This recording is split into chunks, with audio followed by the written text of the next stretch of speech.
Yeah, I think when we talk about our primary region of recruiting in our four-state area with North Dakota, South Dakota, Montana, and Minnesota, Minnesota obviously holds a special place in my heart just for me being from there and growing up there.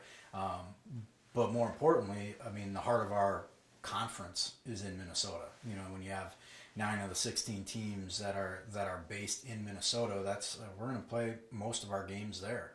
And so to be able to get in there and recruit there was important. And I've recruited the state of Minnesota for as long as I can remember.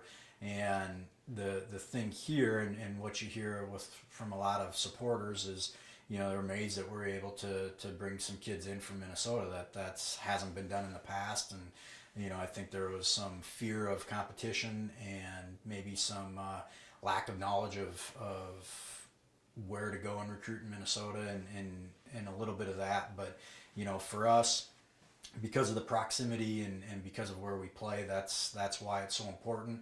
At times, it's going to be a long drive from their homes to get here, but you got to be able to get over that hump, and you got to be able to prove that what's great about Minot State. And once you do that, I mean, then distance isn't as big as a factor as I think maybe some people might think it is.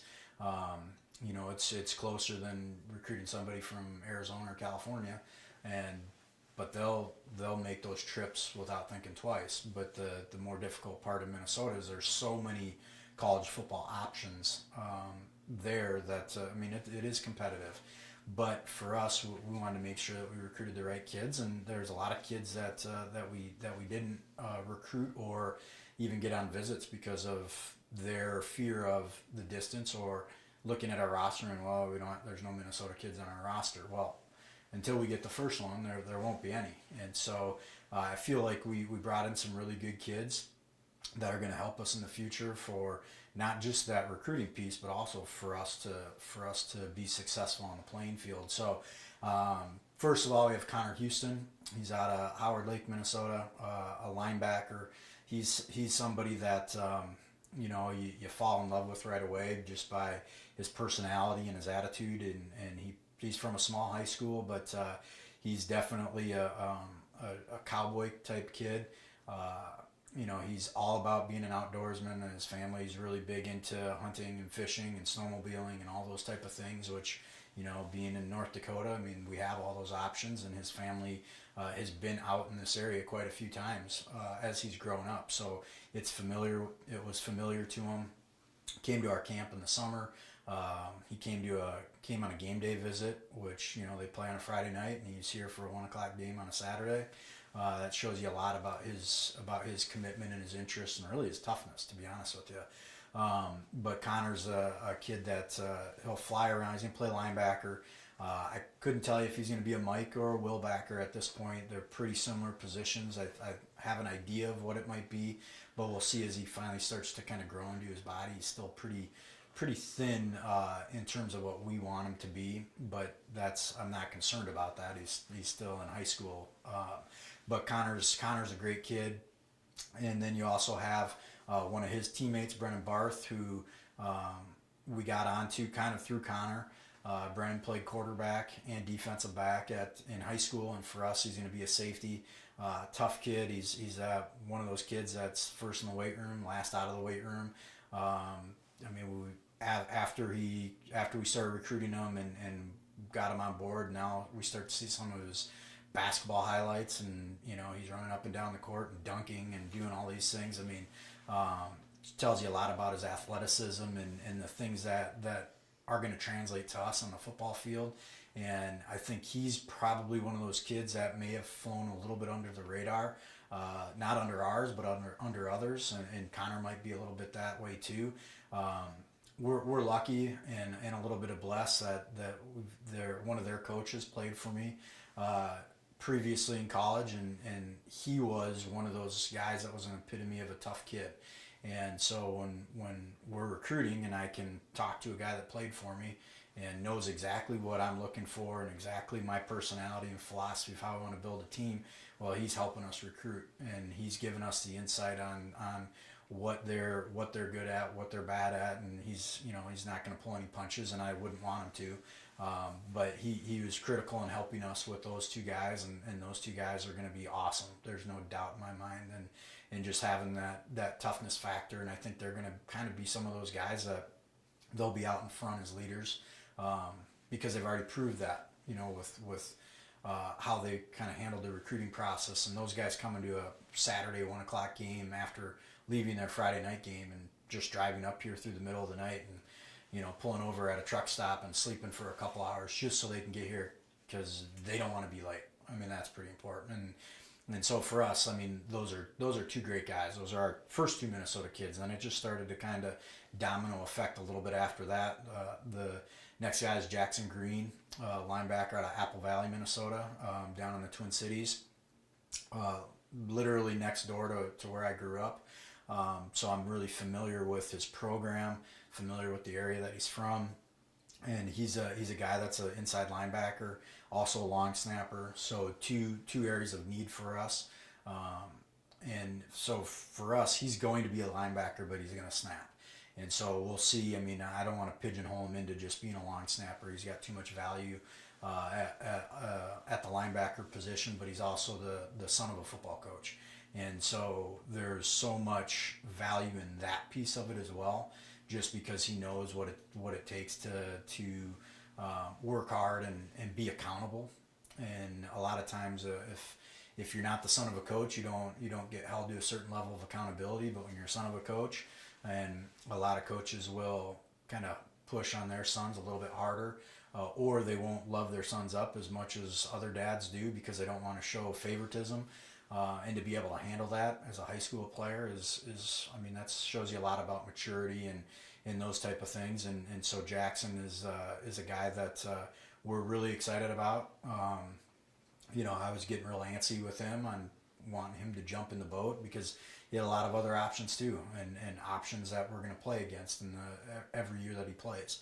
So I think that's he's going to be a great addition to us. And then we also got his teammate, probably one of the guys that's going to have the name of our recruiting class, one of the best names, Patty Callahan. And Patrick is also from Apple Valley, played some wide receiver and running back for him.